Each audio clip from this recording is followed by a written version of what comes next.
Hello प्यारे बच्चों, आज हम कक्षा 8 क्लास 8 भाषा भारती हिंदी विशिष्ट के पाठ 3 मध्य प्रदेश की संगीत विरासत को पढ़ेंगे और समझेंगे। आइए सीखें संगीत के प्रति रुझान मतलब रुचि।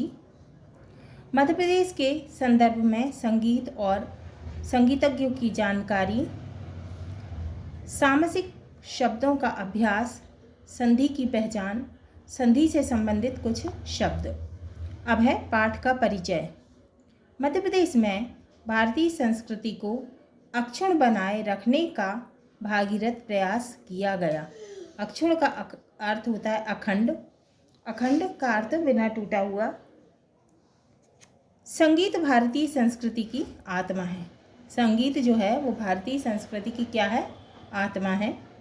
प्रस्तुत पाठ संगीत की साधना स्थली मध्य प्रदेश के जीवन राग का परिचय देता है और संगीत के क्षेत्र में विशेष योगदान को रेखांकित भी करता है। अब हम पाठ शुरू करेंगे। स्वतंत्रता के लिए रणभेरी से लेकर विकास की मधुर तान तक की यात्रा मध्य प्रदेश के गौरव और इतिहास की यात्रा है। यहाँ की मिट्टी, पत्थरों और हवाओं में वैभव की सुगंध विद्यमान है। वैभव का अर्थ होता है संपत्ति, विद्यमान का अर्थ है व्याप्त होना। प्रकृति की छटा देखकर जहाँ शब्द कविता बनकर बह निकले, उल्लास उमंग ने भावनाओं को झंकृत कर नृत्य को रचा, वहीं स्वर आलाप ने अपने जादू से हृदयों को मंत्र मुग्ध कर संगीत का संसार बसाया। मंत्र मुग्ध माने मन को प्रसन्न कर। आराधना, साधना और प्रार्थना ने संगीत को सजीवनी बनाया। अतीत से वर्तमान तक मध्य प्रदेश अपने इतिहास में संगीत के कीर्तिमान स्थापित करता चला आ रहा है। कीर्ति का अर्थ होता है यश। संगीत की शक्ति से दीप जलाना और वर्षा कराना संगीत की साधना की विजय रहा है। संगीत की शक्ति से वर्षा भी करा सकते थे और दिए भी जला सकते थे। संगीत सम्राट तानसेन को कौन नहीं जानता। हमने पिछली क्लास में तानसेन के बारे में भी पढ़ा था। एक बार की बात है, बादशाह अकबर ने अपने दरबार में तानसेन से अपने संगीत का प्रभाव दिखाने का हट किया, माने जिद की। तो अकबर ने अपने दरबार में तानसेन से संगीत का प्रभाव दिखाने के बारे में जिद की। तानसेन ने तन्मय होकर दीपक राग की साधना की।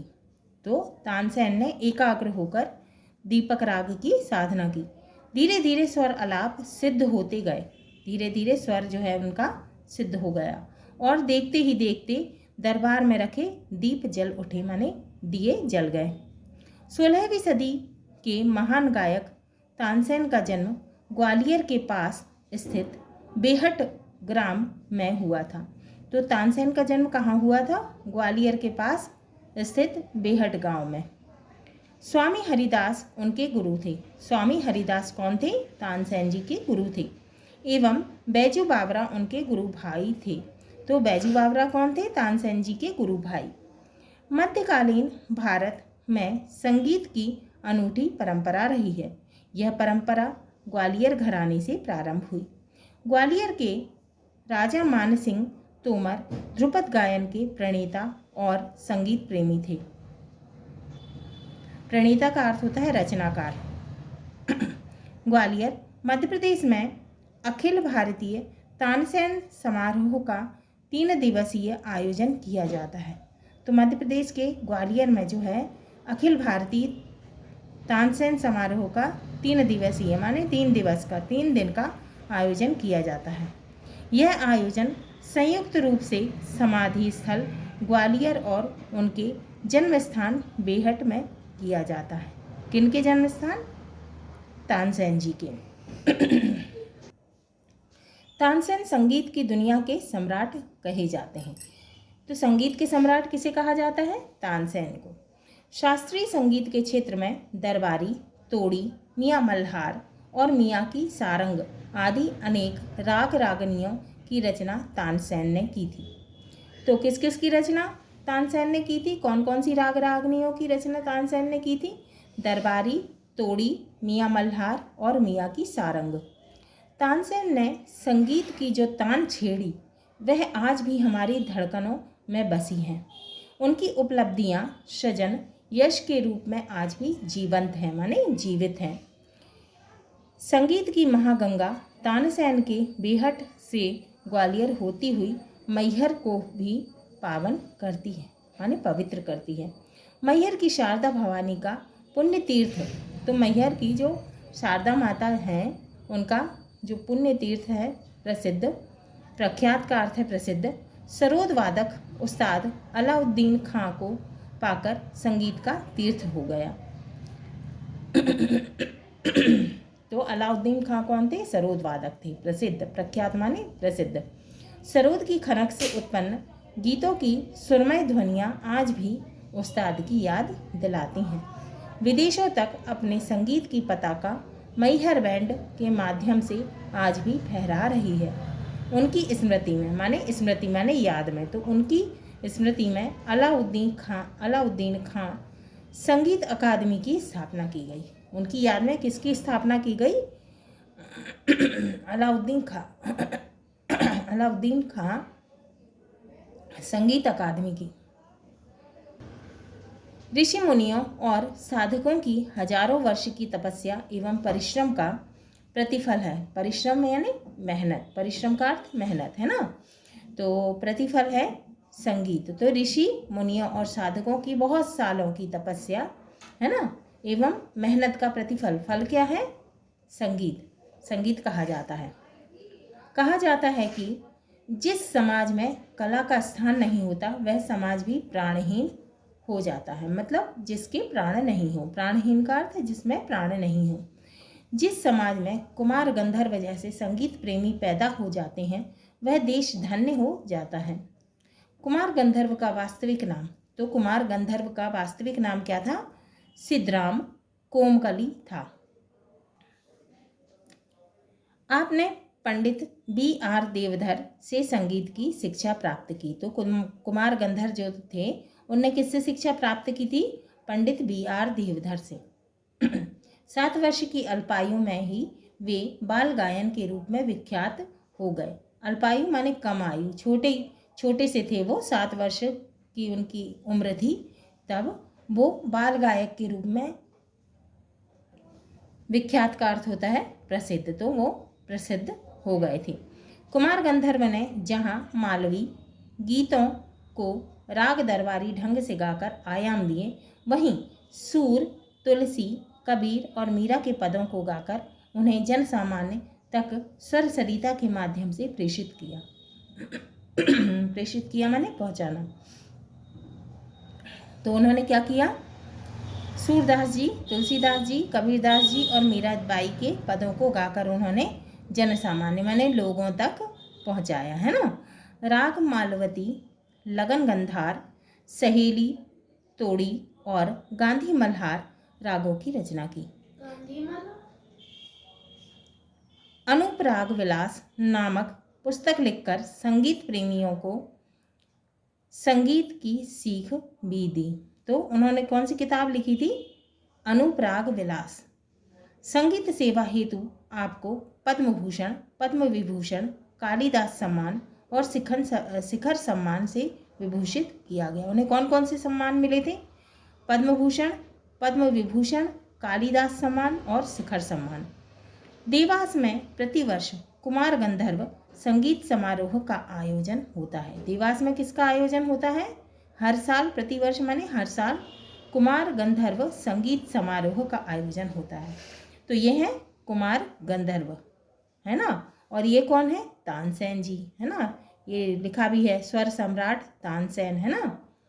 तो संगीत सम्राट थे ये, है ना। जिससे संगीत के प्रति श्रद्धा, विश्वास और प्रेरणा हेतु कुमार गंधर्व सम्मान प्रदान किया जाता है। संगीत की महिमा अनंत है, माने अनंत माने अनंत क्या? जिसका अंत ना हो, है ना। तो संगीत की महिमा कैसी है? अनंत है। संगीत की शास्त्रीयता जहाँ साधना को महत्व देती है, वहीं उसकी मधुरता मधुरता मतलब मिठास, आत्मिक शांति और जीवन जीने को की उमंग उत्पन्न करती है, पैदा करती है ना। संगीत के पगे गीतों को सुनकर जहाँ आदमी थिरक उठता है, थिरक उठना माने नाच उठना, है ना। तो संगीत के पगे गीतों को सुनकर जहाँ आदमी नाच उठता है, थिरक उठता है, वहीं करुणा में डूबकर वहीं कैसे गीत होते हैं, कोई कोई बहुत करुणा भरे डूबकर आंसू बहाने पर विवश हो जाता। कुछ गीत ऐसे होते हैं जिसको सुनकर हमें आंसू निकल आते हैं हमारे, है ना। संगीत जब जनसाधारण को प्रभावित करने लगता है तब उसका सामाजिक महत्व बढ़ जाता है। इस संदर्भ में फिल्मी गीतों को विस्मृत नहीं किया जा सकता। मतलब विस्मृत का अर्थ होता है भूलना, है ना, तो भूला नहीं जा सकता। तो इस संदर्भ में फिल्मी गीतों को विस्मृत माने भूला नहीं जा सकता, है ना, तो विस्मृत नहीं किया जा सकता। ऐ मेरे वतन के लोगों, ऐसा गीत था कि जब उसे गाया गया तब प्रत्येक सुनने वाले व्यक्ति की आंखों में आंसू और हृदय में राष्ट्र के प्रति अगाध प्रेम व्याप्त था। मतलब फैला हुआ था, बहुत प्रेम फैला हुआ था। अगाध माने बहुत, है ना। तो ये ऐसा गीत था कि सुनकर, है ना, हमारे रोम रोम में, है ना, क्या होता है, अगाध प्रेम उत्पन्न होता है। ऐसा गीत था किसके प्रति, राष्ट्र के प्रति, हमारे देश के प्रति। इस गीत को इतने प्रभावशाली ढंग से गाया था स्वर कोकिला लता मंगेशकर ने। अब स्वर कोकिला किसको कहा जाता है, लता मंगेशकर जी को, है ना। मध्य प्रदेश के इंदौर नगर में जन्मी लता मंगेशकर ने गायन की यात्रा 1947 से प्रारंभ की। तो लता मंगेशकर कहाँ जन्म लिया था, लता मंगेशकर जी ने इंदौर नगर में, है ना। और उन्होंने गायन की माने गाने की जो यात्रा थी कहाँ से, कब से प्रारंभ की थी, 1947 से। उन्होंने हर भाव, धर्म और भाषा के गीतों में अपने स्वरों को संजोया, इसीलिए वे समूचे राष्ट्र की गायिका हैं। कहते हैं उनके गले में सरस्वती स्वयं विराजमान है। हाँ, तो ये कहा जाता है कि जो लता मंगेशकर जी हैं उनके गले में सरस्वती माता विराजमान है। तभी तो आयु के इस पड़ाव में भी उनके गायन में अभी भी आकर्षण है। मतलब बहुत अच्छा लगता है उनका गाना। यह है उनकी आवाज़ में एक अलग सी मिठास है। यह है उनकी संगीत की साधना और निरंतर तपस्या का फल है। वे अपनी दिनचर्या के प्रति सदैव सचेत माने हमेशा सचेत माने जागते रहना, है ना, सचेत, हमेशा अपनी चीज़ों के लिए सचेत रहती थी। उनकी इच्छा शक्ति ही उनकी सफलता का मूल मंत्र है। लता जी को देश के सर्वोच्च नागरिक सम्मान भारत रत्न से सम्मानित किया गया। तो लता मंगेशकर जी को कौन सा पुरस्कार मिला था, भारत रत्न। उनको प्रदत्त अन्य पुरस्कारों में दादा साहब फाल्के पुरस्कार, पद्म भूषण एवं पद्म विभूषण प्रमुख पुरस्कार हैं। तो उनके कौन कौन से पुरस्कार हैं, दादा साहब फाल्के, पद्म भूषण एवं पद्म विभूषण उनको मिले थे। संगीत और मध्य प्रदेश एक दूसरे के पूरक हैं। संगीत की चर्चा मध्य प्रदेश का उल्लेख किए बिना पूरी नहीं की जा सकती। संगीत की कोई सीमा नहीं है। प्रदेश का हृदय भी विस्तृत माने व्यापक, है ना, विस्तृत है। विभिन्न कलाएं यहाँ की मिट्टी में अंकुरित होकर पल्लवित माने फलना फूलना, है ना। तो विभिन्न कलाएं यहाँ की मिट्टी में अंकुरित होकर पल्लवित होती रही हैं। संगीत का वट वृक्ष क्या है, बरगद, है ना।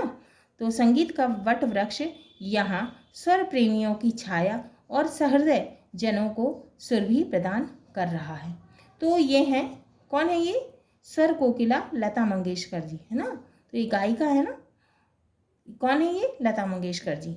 अब इसको किसने लिखा है, लेखक गण ने, है ना। हाँ तो प्यारे बच्चों, ये हमारा पाठ 3 मध्य प्रदेश की संगीत विरासत पूर्ण हुआ। अगले वीडियो में हम इसके प्रश्नों के उत्तर को हल करेंगे।